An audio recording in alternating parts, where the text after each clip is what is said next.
White chicken creamy korma बनाने के लिए 2 मीडियम साइज़ की बारीक कटी हुई प्याज हमने ली है और 1 कप हमने कुकिंग ऑयल लिया है। सबसे पहले हम प्याज को फ्राई कर लेंगे और प्याज का गोल्डन कलर नहीं करेंगे, प्याज को हल्का सा फ्राई करना है। बस इतना फ्राई करना है कि प्याज की जो एक रॉ स्मेल होती है वो ख़त्म हो जाए और उसके बाद हम इसको निकाल लेंगे। तो ये देखिए प्याज हमारी फ्राई हो गई है और अब मैं इसको निकाल लेती हूँ।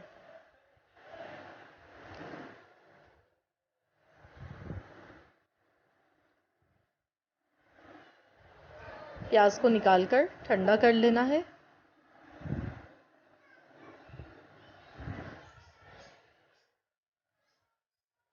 तो देखिए प्याज यहाँ पर हमारी ठंडी हो चुकी है और मैंने यहाँ पर 2 चम्मच खसखस ली है, धुली हुई खसखस है ये, और इसको हमने भिगो दिया था 1 घंटे के लिए। उसके बाद अच्छी तरह से धो लिया है ताकि इसकी मट्टी साफ़ हो जाए। बादाम लिए 10 से 12 अदद, दही 250 ग्राम। तो अब इन चारों चीज़ों को मैं मिक्सी के जार में डालकर पीस लूँगी। इसका एक फ़ाइन सा पेस्ट हमें बनाना है और प्याज ठंडी कर लीजिएगा वरना दही ख़राब हो जाता है गर्म प्याज से, तो आप इस टिप का ख्याल रखिएगा। अब मैंने कुछ खड़ा मसाला लिया है, सब्ज़ी इलायची, लौंग, बड़ी इलायची, दालचीनी का एक टुकड़ा लिया है और एक तेज़पात लिया है। तो ये वही ऑयल है जिसमें हमने प्याज को फ्राई किया था। अब हमने इसमें ये खड़े मसाले डाल दिए, साथ ही में हम इसमें चिकन भी डाल देंगे।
और खाने में बहुत ही मज़ेदार बनता है ये।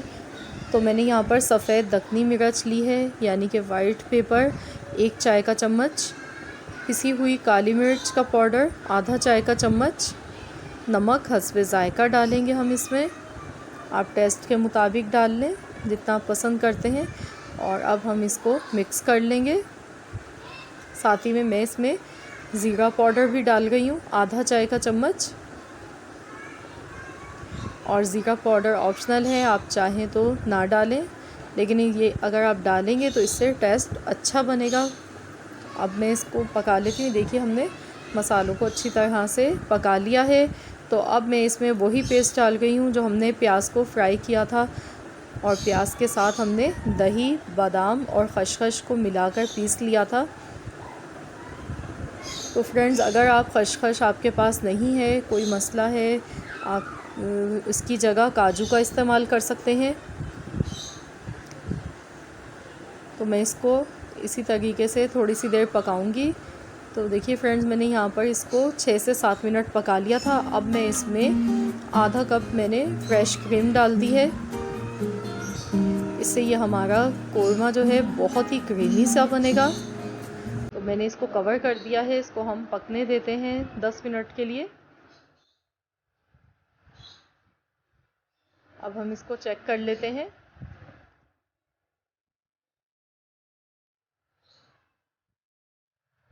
तो देखिए फ्रेंड्स हमारा कोरमा बनकर तैयार हो चुका है, ऑयल इसका सेपरेट हो चुका है। तो अब मैं इसको डिश आउट कर लेती हूँ।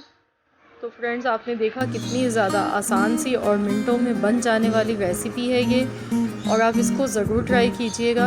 आपको ये रेसिपी बहुत ज़्यादा पसंद आएगी, और इस तरीके से आप कोरमा बनाएंगे तो ये बहुत ही टेस्टी बनता है। आप इसको हरी मिर्च और कटी हुई बारीक अदरक के साथ सर्व करें। तो फ्रेंड्स मैं उम्मीद करती हूँ कि आपको मेरी आज की ये रेसिपी पसंद आई होगी। रेसिपी अच्छी लगे तो वीडियो को लाइक कर दीजिए। चैनल पर नए हैं तो चैनल को आप सब्सक्राइब कर लें। मिलते हैं इंशाअल्लाह ताला बहुत जल्द एक और नई रेसिपी के साथ। तो जब तक के लिए अल्लाह हाफ़िज़।